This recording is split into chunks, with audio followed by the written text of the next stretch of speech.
जय श्री राम दोस्तों, आप सभी लोगों को। तो आज मैं आप लोगों को बालकांड में मास पारायण का 7वां विश्राम लेकर आई हूँ। तो आप लोग जरूर पूरा वीडियो देखें, तभी आप लोगों को समझ में आएगा। और यहाँ पर श्री रामचंद्र जी और माता सीता की कहानी चल रही है। बहुत ही प्यारी प्यारी कहानी है। दोनों बगीचे में मिलते हैं फूल तोड़ते हुए। तो बहुत ही अच्छी कहानी है। तो आप लोग जरूर देखें तथा चैनल पर जाकर पुरानी वीडियो भी जरूर देखें, क्योंकि उसमें पहला विश्राम, दूसरा विश्राम, तीसरा, चौथा, पांचवा, छठवां और कुछ 7वां विश्राम भी पड़ा हुआ है।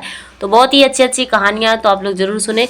और एक बात और है कि यदि आप लोगों को रोज रामायण सुनना है तो आप लोग चैनल को जरूर सब्सक्राइब करें, जिससे जैसे ही मैं लाइव में भी आती हूँ, जैसे ही लाइव में आऊँ या कोई वीडियो अपलोड करूँ तो आप लोगों के पास नोटिफिकेशन जरूर पहुँचे। इसके लिए आप लोग चैनल को सब्सक्राइब करें। तो चलिए आगे की कहानी क्या है उसको पढ़ लेते हैं। जनमु सिंध पुनि बंधु विसुदीन मलिन संकलक सिय सुख समता पावे किमी चंद बापिरो रंग। खरे समुद्र में तो इनका जन्म, फिर उसी समुद्र से उत्पन्न होने के कारण विष इसका भाई। दिन में यह मालिन शोभाहीन निस्तेज रहता और कलंकी काले धागे से युक्त है। बेचारा गरीब चंद्रमा सीता जी के मुख की बराबरी कैसे पा सकता है। घटहि बढ़े वीर हरे सुखदाई ग्रसै राहु निज सिंधई पाई। कोक शोक प्रद पंकज द्रोही अवगुण बहुत चंद्रमा तोही। राम सिया राम सिया राम जय जय राम। राम सिया राम सिया राम जय जय राम। फिर ये घटता बढ़ता है और विरहिणी यानी स्त्रियों को दुख देने वाला है, परंतु राहु अपनी संधि में पाकर इस ग्रस लेता है। चकवे शोक देने वाला और कमल का बैरी उसे मुरझा देने वाला है। हे चंद्रमा, तुझ में बहुत से अवगुण है तो सीता जी में नहीं है। मतलब वो श्री रामचंद्र जी बोल रहे हैं कि चंद्रमा की जो गिनती है वो सीता जी में नहीं कर सकते हैं, क्योंकि चंद्रमा में बहुत सारे अवगुण होते हैं पर सीता जी में नहीं होते हैं।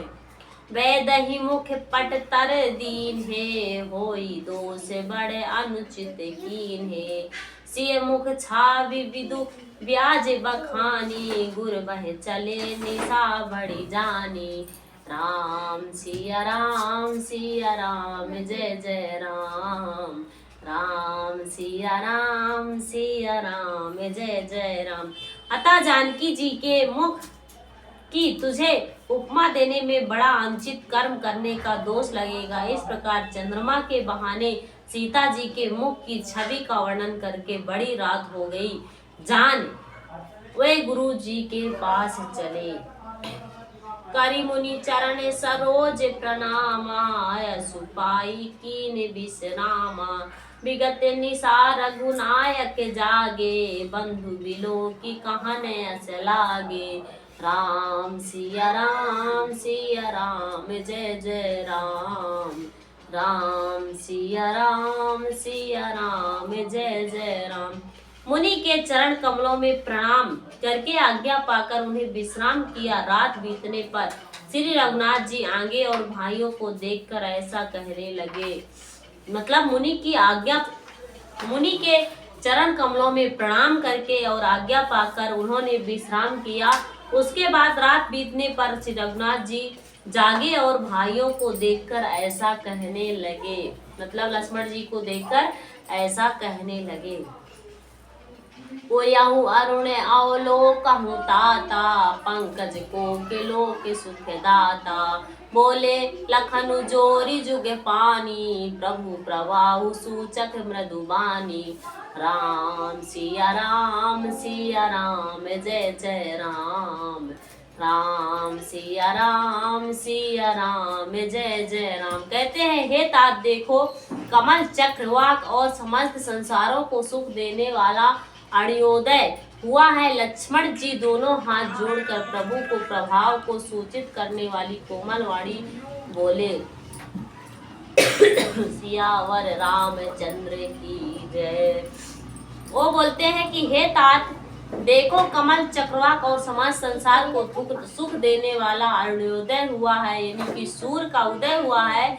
लक्ष्मण जी दोनों हाथ जोड़कर प्रभु के प्रभाव को सूचित करने वाली कोमल वाणी से बोलते हैं। मतलब लक्ष्मण जी बोलते हैं, अरुणोदय सकुचे कुमुद उड़गन ज्योति मालिन, जिमि तुम्हारे आगमन सुनी भय नृपति बलहीन। अरुणोदय होने से कुमुदियां निसकुचा गई और तारागणों का प्रकाश फीका पड़ गया। जिस प्रकार आपका आना सुनकर सब राजा बलहीन हो गए। नृप सब नखल करहि उजियारी तारी, न कहि चाप तम भारी। कमल कोक मधुकर खग नाना, हर से सकल निशा अवसाना। राम सिया राम सिया राम जय जय राम।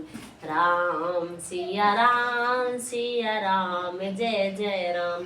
सब राजा रूपी तारे उजाला मंद प्रकाश करते हैं, पर वे धनुष रूपी महान अंधकार को हटा नहीं सकते।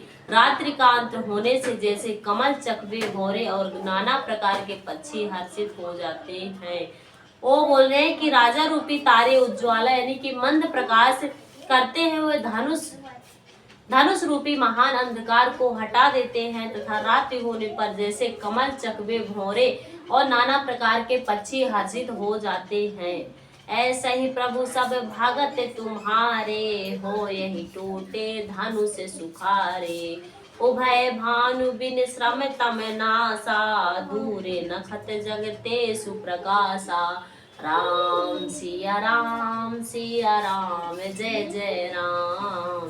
राम सिया राम जय जय राम।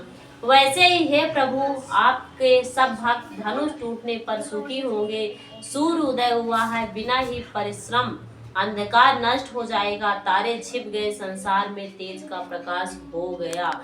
मतलब वो बोल रहे हैं वैसे ही हे प्रभु आपके सब भक्त जो हैं धनुष तोड़ने पर सुखी होंगे, यानी कि जो जब धनुष तोड़ेंगे तब सुखी होंगे। और सूर्य उदय हुआ है, बिना ही परिश्रम अंधकार नष्ट हो गया है। तारे छिपे गए, संसार में तेज प्रकाश फैल गया है। यानी कि जैसे ही सूर्य उग गए हैं, उसी तरह पूरे जो संसार में है वो तेज प्रकाश फैल गया है। रवि निज उदय ब्याज रघु राया, प्रभु प्रताप सब ने पहि दिखाया।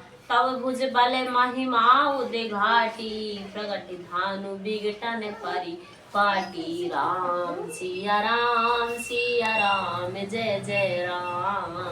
राम सिया राम जय जय राम।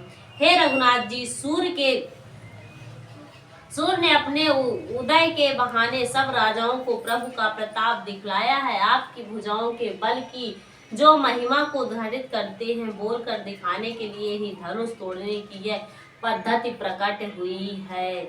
बंधु वचन सुनि प्रभु मुस्काने, होई सुचि सहज पुनीत नहाने। नित्य क्रिया करी गुरु पाहि आए, चरण सरोज सुलभ सिर नाए। राम सिया राम जय जय राम। राम सिया राम जय जय राम। भाई के वचन सुनकर प्रभु मुस्कुराए, फिर स्वभाव से ही पवित्र श्री राम जी ने सोच से निवृत्त होकर स्नान किया और नित्य कर्म करके गुरु जी के पास आए। आकर उन्होंने गुरु जी के सुंदर चरण कमलों में सिर नवाया। यानी कि भाई के वचन सुनकर, यानी कि लक्ष्मण जी के वचन सुनकर प्रभु मुस्कुराए, यानी श्री रामचंद्र जी जो हैं वो मुस्कुरा दिए। फिर स्वभाव से ही पवित्र यानी श्री रामचंद्र जी सोच से निवृत्त होकर यानी कि नहा धोकर और उन्होंने नित्य कर्म करके वो गुरु जी के पास आए। नित्य कर्म यानी कि पूजा पाठ जो करते हैं वो सारे काम करके और गुरु जी के पास आए और आकर गुरु जी के सुंदर चरण कमलों को सिर नवाया। सतानंदु तब जनक बोलाए, कौशिक मुनि पहि तुरंत पठाए। जनक विनय तिन्ह आई सुनाई, हर से बोल लिए दो भाई। राम सिया राम जय जय राम। राम सिया राम जय जय राम। तब जनक जी ने सतानंद जी को बुलाया और उन्हें तुरंत ही विश्वामित्र मुनि के पास भेजा। उन्होंने आकर जनक जी की विनती सुनाई। विश्वामित्र जी ने हर्षित होकर दोनों भाइयों को बुलाया। यानी कि जनक जी जो सीता के पिता थे वे सतानंद जी को बुलवाया और उन्होंने तुरंत विश्वामित्र जी यानी कि जो श्री रामचंद्र जी और लक्ष्मण जी के गुरु थे, मुनि थे, उनके यहाँ भेजे।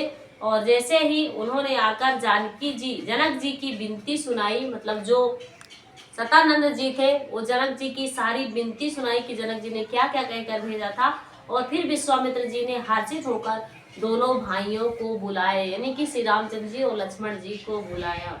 सतानंद पत बंदी प्रभु बैठे गुर पहि जाई, चलत तात मुनि कहाँ होता वे पठवा जनक बोलाई। सतानंद जी के चरणों की वंदना करके प्रभु श्री रामचंद्र जी गुरु जी के पास जा बैठे। तब मुनि ने कहा, हे तात चलो जानक जी ने बुला भेजा है। यानी कि सतानंद जी के चरणों की वंदना करके, यानी कि उनके चरणों की वंदना किए और उनके बाद श्री रामचंद्र जी जो थे वो गुरु जी के पास जाकर के बैठ गए। और फिर मुनि यानी कि जो विश्वामित्र जी थे उन्होंने कहा, हे तात चलो जनक जी ने बुला भेजा है, यानी कि जनक जी ने हमको बुलाया है।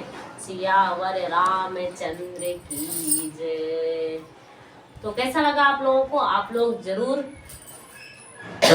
कमेंट करिएगा और कहाँ कहाँ से देख रहे हैं वो भी जरूर कमेंट करिएगा। तो हमको अच्छा लगेगा कि हमारी वीडियो कहाँ कहाँ तक जा रही है, कौन कौन देख रहा है। और उसके बाद आप लोग यदि चैनल पर नए हैं तो चैनल को जरूर सब्सक्राइब करिएगा, शेयर करिएगा, कमेंट करिएगा, लाइक करिएगा। और पूरी वीडियो देखने के लिए आप लोगों को चैनल को जरूर सब्सक्राइब करना पड़ेगा, क्योंकि मैं आप लोगों को पूरी रामायण पढ़कर जरूर सुनाऊंगी। तो अब यहाँ से हमारा जो है 8वां विश्राम स्टार्ट हो जाएगा। तो 8वां विश्राम हम नेक्स्ट वीडियो में पढ़ेंगे, तो आप लोग वो वीडियो भी जरूर देखिएगा। तब तक के लिए आप सभी लोग चैनल पर जाकर पिछली वीडियो भी देख सकते हैं और लाइव में आती हूँ 10:30 बजे, तो उसको भी देख सकते हैं। तब तक के लिए आप सभी लोगों को जय श्री राम।